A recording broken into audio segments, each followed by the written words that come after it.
What happens when arrogance meets humility at 30,000 feet? The plane hummed steadily, a packed red-eye flight from Los Angeles to Washington, D.C. In the economy cabin, tension simmered. Ethan Caldwell, a 24-year-old trust fund kid in a designer tracksuit, sprawled across his seat, AirPods blaring, his sneakers propped on the seatback in front of him. His loud laughter and exaggerated complaints about the cheap airline drew annoyed glances from nearby passengers. Across the aisle, a man in his late 40s sat quietly, dressed in a plain gray sweater and jeans.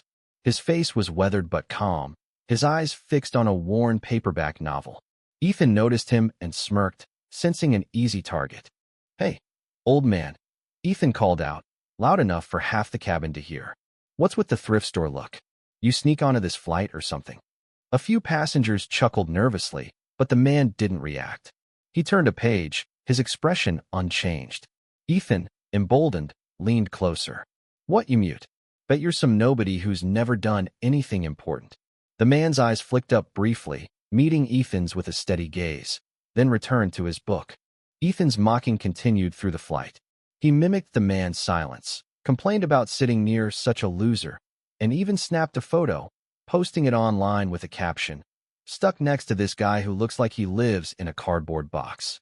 Red-eye problems. The cabin grew tense, passengers shifting uncomfortably, but no one intervened. The man remained silent, his calm unshaken, as if Ethan's words were nothing more than background noise. Hours later, the plane landed at Dulles International. As passengers shuffled toward the exit, Ethan's taunts grew bolder. "Bet you're headed to some dead-end job, huh? Keep reading your little book, buddy." The man finally closed his novel, tucked it into his bag, and stood.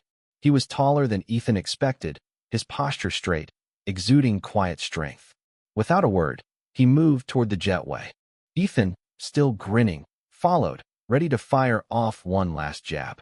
But as they reached the terminal, two uniformed airport security officers approached the quiet man.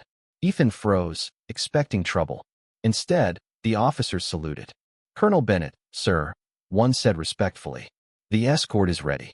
General Matthews is waiting for you at the Pentagon." Ethan's jaw dropped. The man Colonel Bennett nodded curtly, his face still composed, and followed the officers toward a waiting black SUV. Ethan's phone buzzed with notifications. His post was going viral, but not for the reasons he'd hoped. Commenters were tearing him apart, some recognizing the man's Air Force insignia, now visible on a jacket he'd pulled from his bag. "You just mocked a USAF officer, dude," one comment read. "Good luck with that." Ethan's smugness evaporated, replaced by a sinking dread. He'd spent hours ridiculing a man who turned out to be a high-ranking officer, someone with real authority, someone who'd likely seen and done things Ethan couldn't even fathom. As the SUV pulled away, Ethan stood rooted in the terminal, his bravado gone. He thought back to the flight, to the man's silence, his unshakable calm. It wasn't weakness, as Ethan had assumed it was strength, the kind forged in sacrifice and discipline. Ethan's life of privilege, his endless need for attention, suddenly felt small. He deleted his post, but the damage was done. The internet doesn't forget, and neither would he. The next morning, Ethan sat in his hotel room, scrolling through articles about Colonel James Bennett. A decorated Air Force officer, Bennett had served 3 tours overseas, led covert missions, and saved countless lives. One article mentioned his habit of traveling in civilian clothes to avoid attention, preferring humility over recognition. Ethan's stomach churned. He'd mocked a hero, someone who dedicated his life to protecting others, while Ethan had never faced a real challenge in his. Over the next few days, Ethan couldn't shake the encounter. The viral post had cost him friends, respect, and even a potential job offer. But more than that, it forced him to confront himself. He'd always seen his wealth and status as power, but now he saw how hollow that was. Colonel Bennett's quiet dignity, his ability to rise above petty insults, was real power. Ethan began to question the person he'd become, the entitlement he'd worn like a badge. He started small, volunteering at a local veterans shelter, listening to stories of sacrifice that humbled him further. He stopped posting every moment of his life online, seeking validation in quieter ways. The lesson was painful but clear. True strength doesn't need to shout.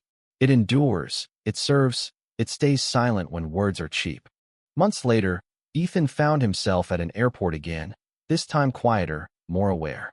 As he boarded, he noticed a young woman in a worn jacket, reading a book. He smiled, kept his thoughts to himself, and took his seat. Maybe, just maybe, he was learning.